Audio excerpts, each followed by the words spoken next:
This content is being brought to you by the Bourbon Real Talk American Whiskey Aroma Kit.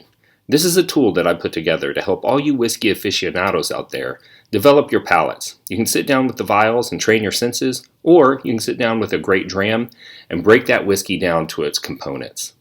If you have any interest of purchasing a kit of your own, head on over to bourbonrealtalk.com/shop and pick one up. Thank you for listening. Hello, everybody out there in Bourbon Real Talk land. Randy Sullivan here with a very special guest. You're not going to believe this one. If you're looking around the table, I'm sure that you are surprised at some of these bottles. You got to be like, whoa, what's going on? My mind is blown.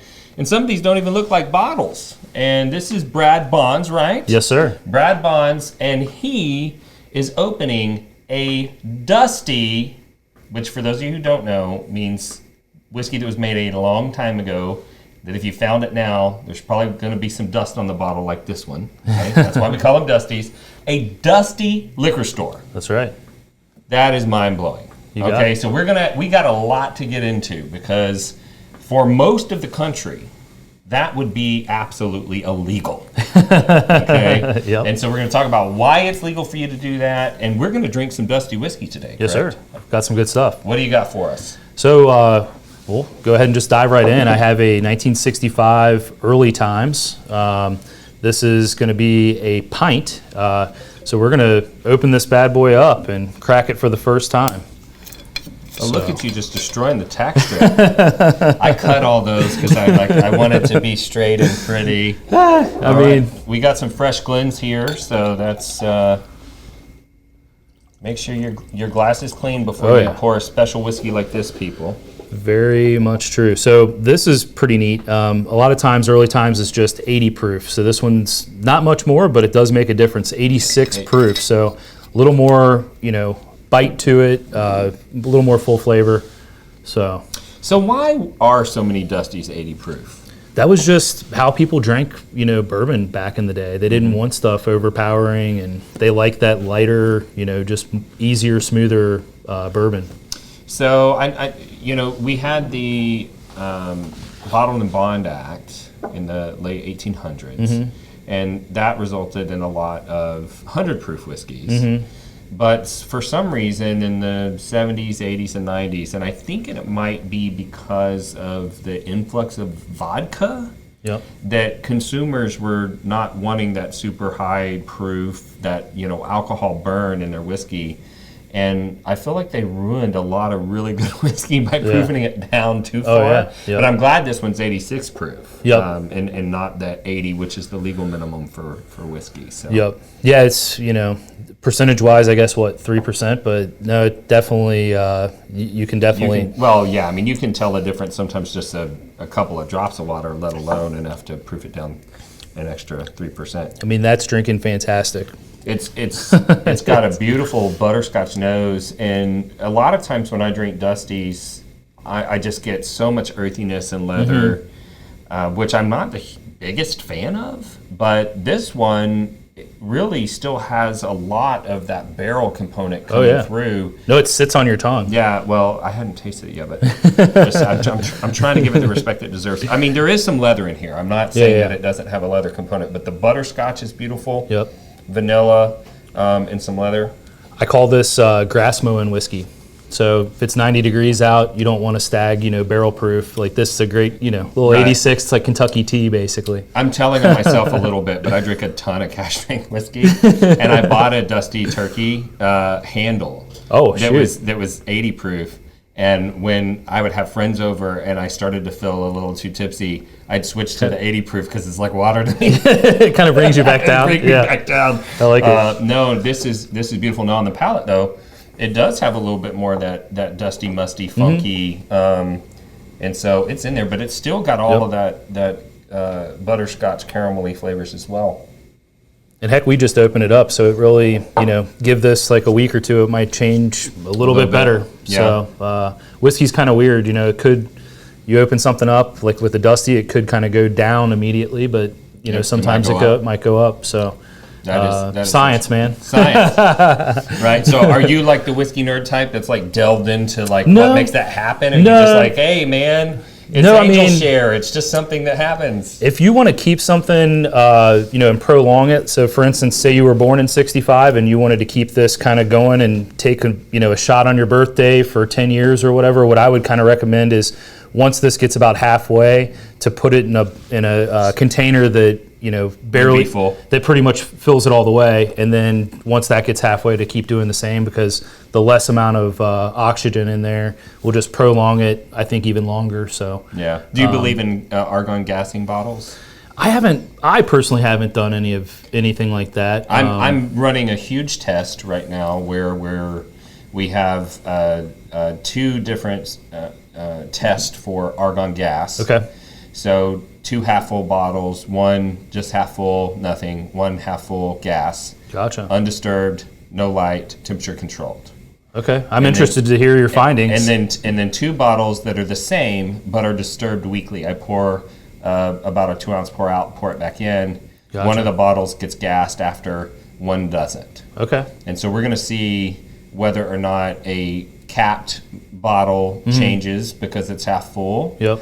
We're going to see whether or not the argon gas makes a difference in that scenario, and we're going to see whether or not disturbing the whiskey and cycling out that air makes a difference. And then we have a bottle that's being exposed to light. Okay. So it's literally in a windowsill 24 hours a day. It's what you don't want for whiskey. Right. We're going to see if that one tastes different. And Okay. we've got one that's being exposed to heat, Oh, wow. but no oxygen and no light. Okay. And so trying to control one variable at a time and see what happens. So I'm pretty excited about that, and that will be interesting for Dusties because you can't just find unlimited numbers of Dusties, right? Yeah. And so when you open one up, you're probably not going to drink it through in 1 week. It's something special. Yeah, you want to save it and you want to savor save it and share it and Yep. preserve it. So maybe Yeah. my research will help one day. I don't You know. might be onto something. Might be onto something. so that's awesome.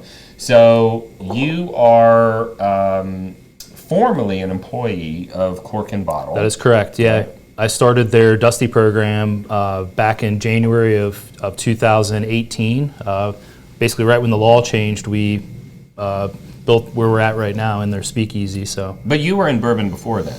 yeah, not with a store. I've been just a fan of bourbon ever since I've turned 21. I really didn't totally get into it, I would say, until like 2010 or 2011, and then 2012 and 13, I was really, hunting Dusties and, trying to find the old stuff, at estate sales or my parents' friends' basements or wherever I could get it, So what was your peak of your bottle count when you were hunting? Because if you started in 2011 or 12, Yeah. the hunting was good. Oh, heck yeah, you man. could Yeah. find stuff back then. Yeah, I had a bar owner actually reach out from Dayton, Ohio, and I got they had a ton of beams, beam decanters.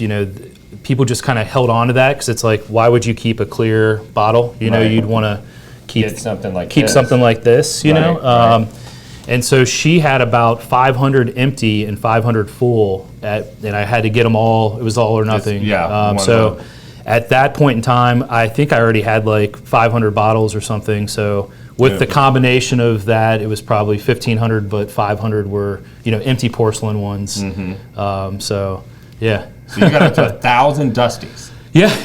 At one point. That is insane. Yeah. That would have to be one of the largest Dusty collections, I would think. Did you meet other Dusty collectors along the way? Yeah. I mean, that's kind of crazy how you mentioned that, but yeah, all over the United States, I have buddies that are huge into it, so it's fun, one-upping a friend or like, hey, look what I found, and make them jealous, Oh yeah, if you stumble across 500 full decanters at once, that's the big, screw you, I'm the winner. Yeah. Would you look at it? Look at that. And so, what were you doing? What was your business background? Because collecting whiskey is not the cheapest hobby in the world. Oh yeah, no, not at all. So for 10 years, from 06 to 16, I actually was a business sales rep at Verizon Wireless. Okay. So went to different businesses, set up booths, sold phones. Would sell like 100 phones at a time to different companies. Kept that relationship strong. One of the clients I had was a major car dealership. So actually, after doing Verizon for 10 years, went on to do BMW sales for a couple years. So high-end cars, high-end phones. Obviously, Verizon's probably the best network. Well, not probably, is the best. I like that. You don't work there anymore, and you're still a big supporter. Yeah, I mean, you get what you pay for. Okay, so all right. I don't drop calls. I still use it. Gotcha. BMW's like probably one of the nicest cars you can get that's not a Rolls Royce. So higher end vehicle. So sold that for a few years, and then I knew when the law changed because they basically announced in the springtime, I believe, of 2017, that the law was going to change. So I basically put it in the works then that, I knew I was going to be leaving BMW to come to Cork to start a program. So wow. And so you're working as a BMW salesman, and I don't know exactly how much they make, but it's probably a significant amount more than the average liquor store employee makes. Probably. Yeah. And so that must have been an interesting, leap, and I don't know what the structure of your deal was. Were they kind of tapping you for your personal collection to get their store? To kick us off? Yeah. So I brought over definitely a lot of bottles when I first started at Cork, and got us kicked off with some. We can go look at them if you want, but they still have a couple, some 1800s gallons and that kind of thing. Yeah, you guys can't see, but we're in the speakeasy of CMB, and there's just right over here. Right over here, you can't see, but there's a bookcase, and there's one of the sections is a door, and you open it up, and there's just all of these ridiculously old decanters and that type of thing, and so that's pretty awesome. And so when you left BMW and came here, did you know that eventually you wanted to start your own business? Yeah, I mean, it was always in the back of my head. Cork kind of gave me the opportunity. Well, they gave me an opportunity to take my passion to the next level, and it was awesome for the little bit over a year that I got to do it with them. I think I left them in a good place. It seems like they're still doing it, but yeah, my end goal was to be a founder and work at a place that I actually have a piece of the pie. So. Sure. Well, you must have left them in a good place because they invited you back to record this podcast in their facility. Yep. So here we are. Because that was one of my curiosities. Is I was like, here's this guy. He starts this dusty sales for one of the nation's top whiskey stores, and now he's left to essentially become a competitor. Yep. But they're still close enough that they're allowing you to come back and record and things like that. So I think that's awesome. Well, and that says something about the ownership of Cork. Yeah. Oh, yeah. No, they're great people. Really great. And Eric, that's taken over after Ed's left, is top notch. So Eric's still a good friend. Hopefully down the road we can collaborate on maybe a barrel pick or some kind of tasting or something. So I'd love to keep that relationship. So in the state of Texas, you can't have any bottle inside your facility that you do not have this little sticker that says that you got it from a retailer, because we're 4-tier. Okay. So all bars and restaurants have to buy from a retail liquor store, and they have to have this little sticker on it. And so you cannot have dusties in Texas at all, because it would have to come from the wholesaler, and the wholesaler can only buy from the producer. Yep. And so once it's gone through that cycle, it can't re-enter in Texas. So tell the people, and I know that it's that way in a lot of states, what was the law change in Kentucky that made what you're doing possible? So January 1st, 2018, they made it legal for bars and liquor stores to buy off the public and then resell it. The process is pretty simple. You just send an email to the local ABC and here in Kentucky, and you list the name of the person you bought it from, the date, the bottles, your liquor license, and then you email the state, and you're supposed to put a sticker on there. I know most people don't do that, but at Cork we did do that. So on each one of the dusties that you notice in there, it's going to have like a little circular sticker that says approved, and it's a Cork N Bottle dusty. So it's 100% legit. So that's basically the vetting process. You just want to be on the up and up when you're doing this. Sure. So everything is being reported to your state liquor board, correct. Yep. Which here is called the ABC. Yes. In Texas, it's the TABC. And so that's pretty interesting. So what is the legal definition of a dusty?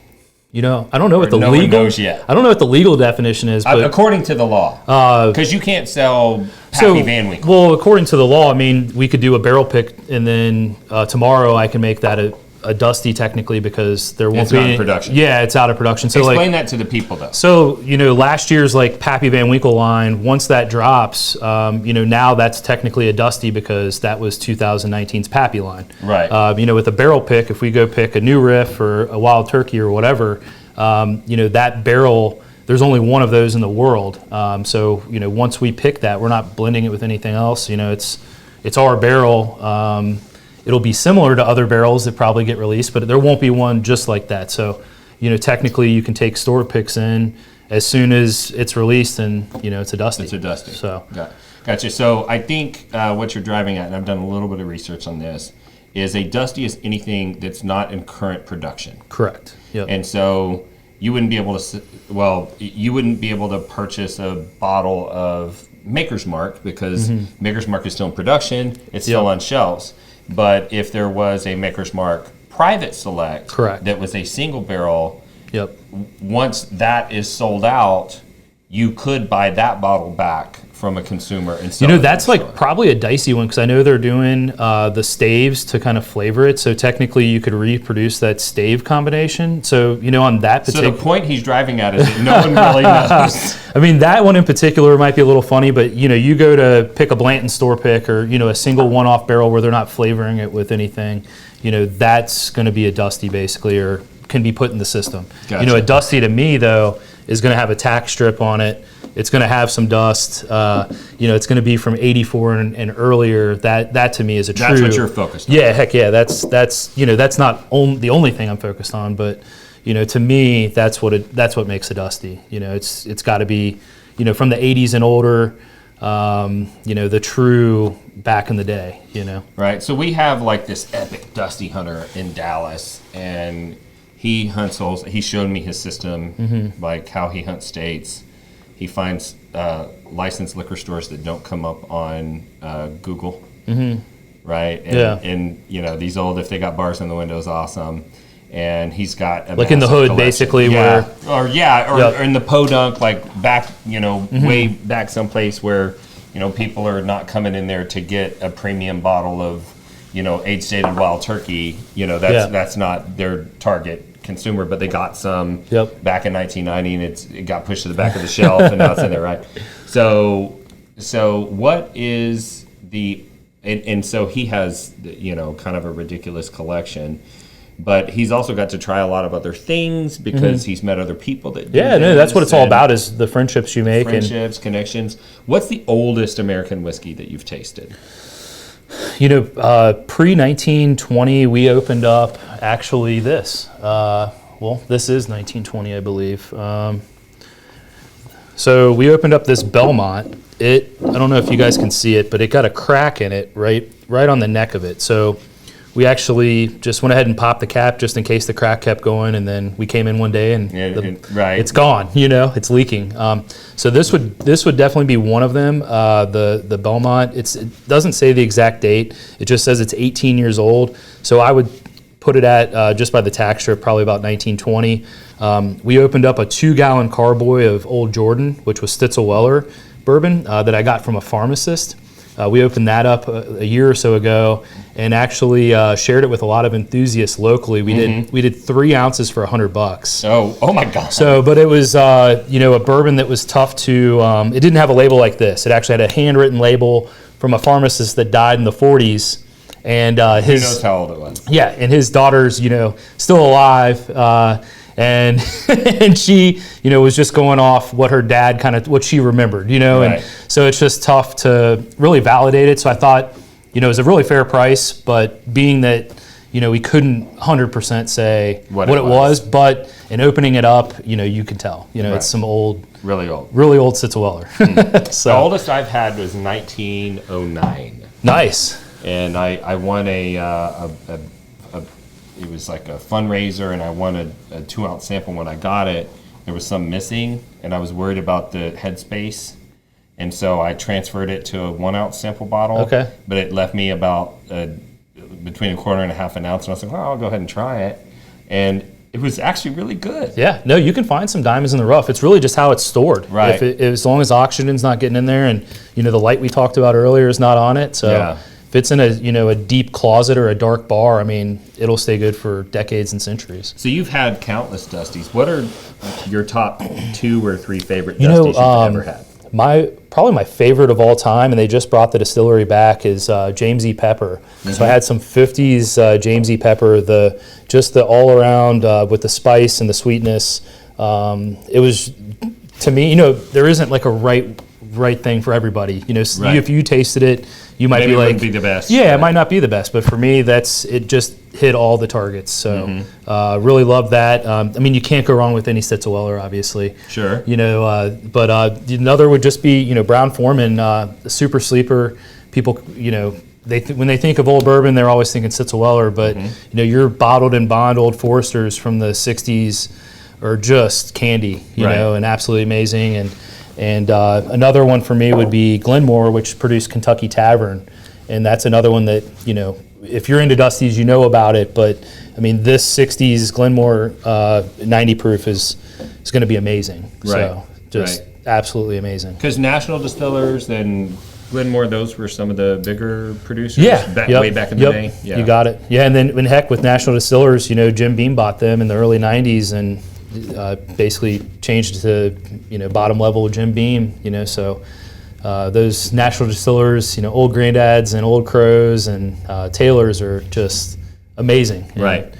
Not even comparable to the new stuff. So. Right. So top 1 or 2 experiences where you opened up an old Dusty. Maybe it was because it was with a friend, I got a gallon, actually, or a half gallon, I'm sorry, of the old Glenmore from 1953, and the top had broken off, so it had like a top to the cork that totally was gone, and it was like a piece of a cork in there, and so I really didn't know if it's good. If somebody slammed a cork in there, and so it's like, well, heck, I'm just going to open this up and drink it, and it lasted probably 2 or 3 weeks. I mean, the half gallon, I had all my buddies come over. It was before I worked. You're not going to believe this. Oh man, it was just a pleasure to drink. So I, shared it with as many possible people as I could, and let buddies take samples home and stuff. So yeah, it definitely didn't even last a month. But that was definitely a pleasure to open up. And then heck, I got a Bond and Lillard, which is a National Distillers, a half gallon from a guy, and he actually opened it in the '70s, took a sip, and then put the cap back on,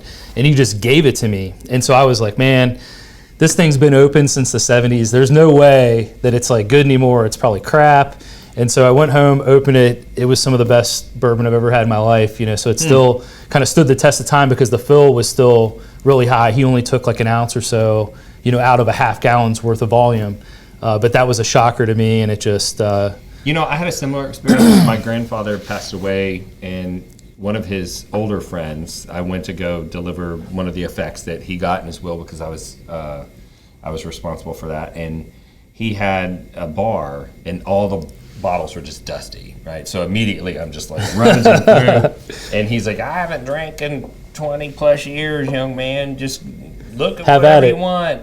And I found this bottle of Old Charter 10-year that was from the early 80s, and it had been drank down. There was only, just probably 4 ounces left in it. And I thought, oh man, this is going to be terrible.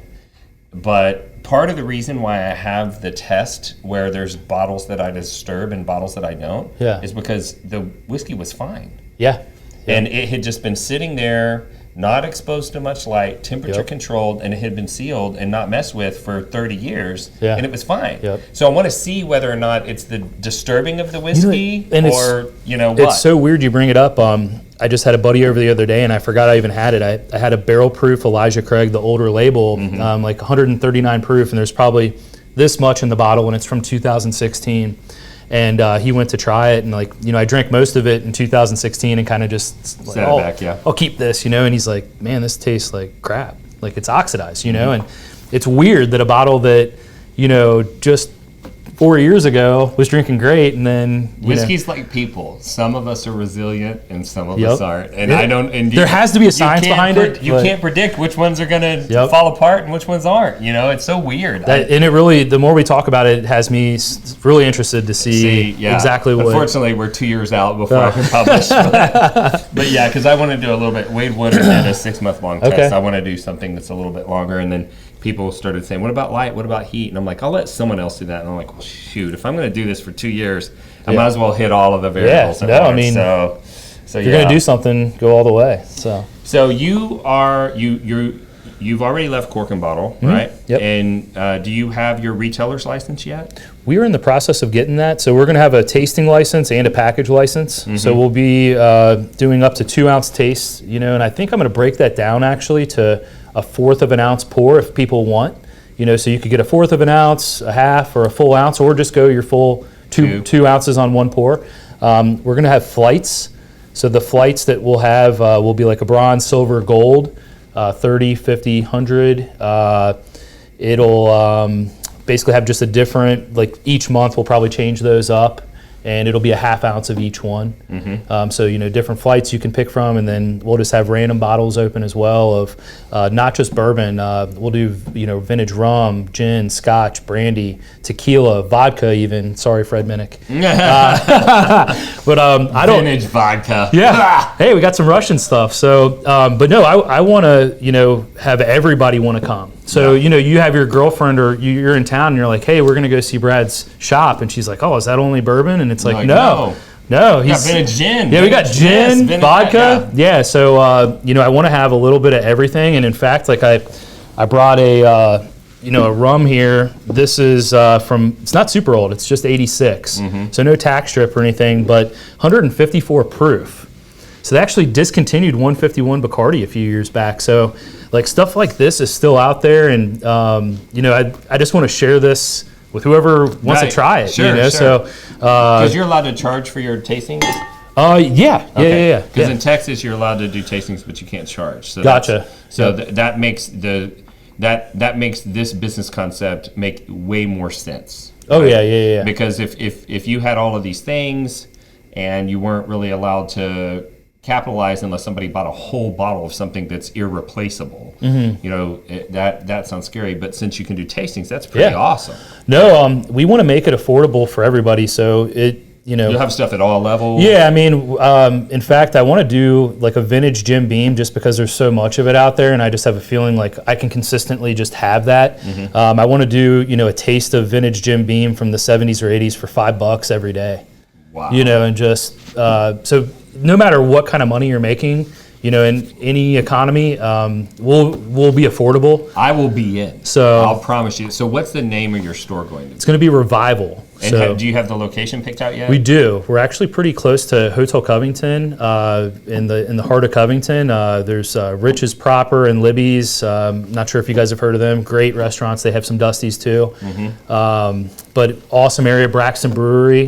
They're thriving right now. So people, within like a 2 football field radius can hit a brewery, awesome restaurants, a sweet hotel. A wine place called Ripple that's actually doing half pours of Camus, and which, with wine, if you know anything about that, typically you have to buy a full bottle of Camus to even taste that at a bar. So it's pretty neat stuff kind of just going on in that, small That is a really neat area. Business idea, right? Because at this point, I'm looking for experiences. Oh, yeah. Right? Yeah. And so I don't have to buy the whole bottle to have the experience. Exactly. I would much rather, and you know what? I had this experience at, is it called Haymarket? Yeah. Yep. One time I went in, they weren't busy, and he's like, dude, I'll do some like tiny pour flights for you, and I got to try a bunch of stuff. So I'm pretty excited about it. No, it makes it awesome. I mean, you don't have to get like wasted to try a bunch of stuff. Right. And, a bottle like, heck, this old Fitzgerald, at a lot of bars, that's probably $100 ounce or something. I'm not even sure what we charge for an ounce, but if we break that down into, a 1/4 of an ounce, you could come in for $20-$30 and try something that's try a $1,000 bottle, right? So we want to just make it affordable for everybody. We don't want to be a museum. I'm going to just keep saying that till I lose my voice. Right. We want everybody, all walks of life, to be welcome. Not just bourbon bros and that kind of thing. So we want everybody to come. So yeah. And so, how do you source these dusty bottles? A lot of it's word by mouth. Me just kind of collecting over the years. People find me. Had a really good luck with estate sales. Hitting those up locally.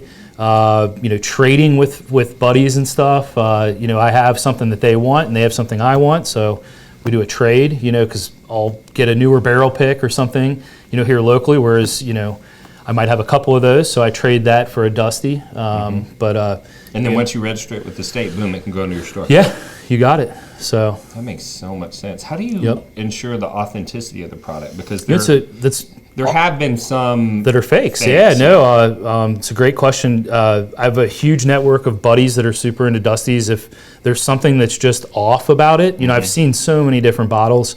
If I was to get, just somebody that I was getting a weird vibe from, or the bottle just doesn't look right, I'm going to message probably 10 or 20 people and be like, hey, what are your thoughts on this? And I think that's the best way to kind of vet it, just kind of share with the community. And heck, if it is a scammer in my store, I want to blast them. You know what I mean? Sure. I'm going to let everybody know, hey, so-and-so's been to my establishment. They're not selling something I believe to be real. Right. The fakes are what could bring something like what I'm trying to do down. Yeah, for sure. 100%. Have you seen fakes?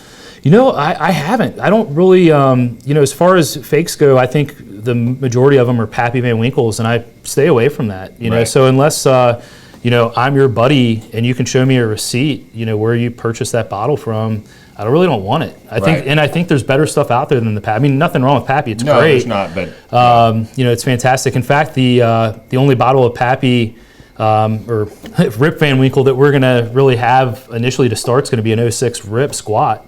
So other than that, I have, obviously this is Stitzel-Weller, so that was what was in Pappy back in the day. So we'll have some expressions of that. Right. But that's what I believe to be the best. I mean, that's better than Pappy. So. Right. But that's kind of how I'm staying. For those of you who don't know, Pappy is a wheated bourbon. Old Fitz is a wheated bourbon. They used to both be made at the same distillery.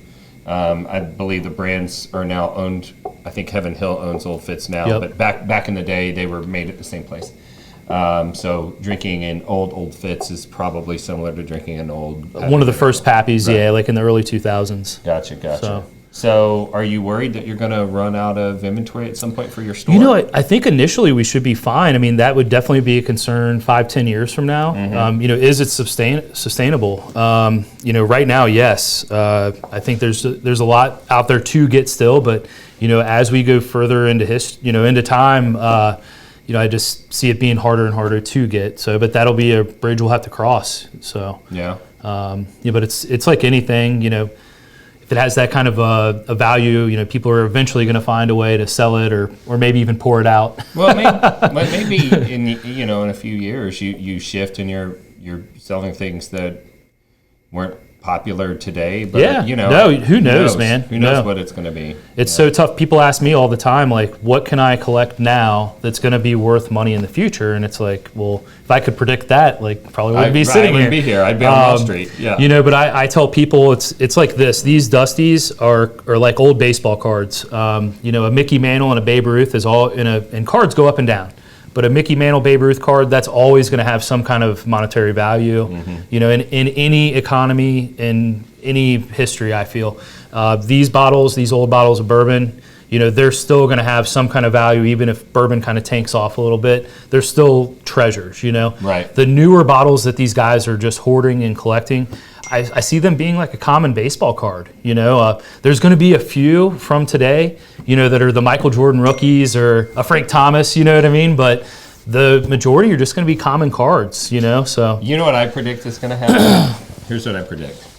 You have a lot of hoarding going on in the whiskey world right now because of fear of missing out and FOMO, and we like to compete. We did it when we were kids with baseball cards and with comic books, but now it's about, as adults, it's whiskey.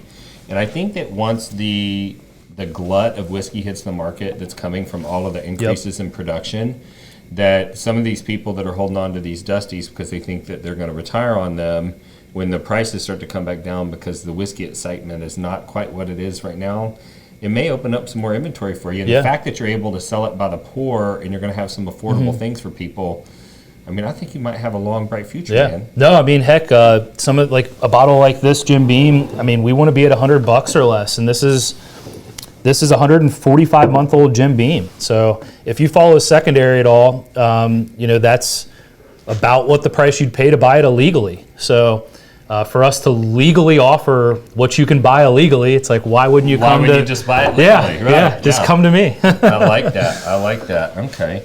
Well, so I'll do one more question for you. Yeah. If you could wave a magic wand, your company, which is Revival, is it like Revival Spirits? Yeah, Revival Vintage Spirits. Revival Vintage Spirits. What would the future of Revival be? Would there be locations all over? No, we'd love to have several locations. The future would be to make it bigger. Love to have like a little bottle shop maybe that you kind of walk into, and then as like a speakeasy or something, and then goes down to like a restaurant / bar. Okay. And do some mixed drinks with these old bourbons and old gins and rums and. I'd have a heart attack, but okay. So, but I get it. Yeah. I mean, and Ed, I just finished an interview with Ed, and he was like, some people like to use some of these high quality vintage spirits for a cocktail because, garbage in, garbage out. If you put something great in it, it's probably going to be a great cocktail. Yeah. Oh yeah. And I'm like, no, I want to see what the distiller was trying to produce. Some of these places like the Milk Room in Chicago and in New York and in DC, they're doing this already, and they're charging some big frickin' dollars, and like I want to be like at a fraction of their price, you know. Right. So as long as we can keep buying, whiskey at a and vintage spirits really at a good price, we'll be able to keep our prices down. I like that. And so if people want to get involved with what you're doing, follow you on social media, get in contact with you, where should they go? So you can reach out to me at Facebook, Brad Bonds. My Instagram is 007 Bonds. In fact, I might even have said it wrong.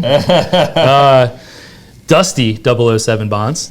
And you can also shoot me an email at contact@revivalspirits.com. Revivalspirits.com. That's so awesome. Any of those ways, you're more than welcome to reach out. We're going to announce to the public. We actually haven't even announced to the public yet, so we'll be doing that this month. Okay. And then we'll be opening up next month in March 2020. So awesome. And then are you on Facebook too? Yeah, we will. Once we launch, Revival will be, on Facebook, Instagram, all. Exactly. Okay. So, awesome. Not available yet, but it will be very shortly. So, like that. All right. Well, if you want more information about Bourbon Real Talk, you can find us at bourbonrealtalk.com. You can look us up on Facebook, Instagram, and YouTube /Bourbon Real Talk. You can search for us on your podcast player. If you have not already subscribed, please do so. It would be helpful if you would give us a review and like some comments, because that helps the algorithm show our podcast to other interested viewers. And if you woke up this morning and you're unsure whether or not anyone loved you, just know that I love you. And I'll see you next time on Bourbon Real Talk. Cheers. Cheers.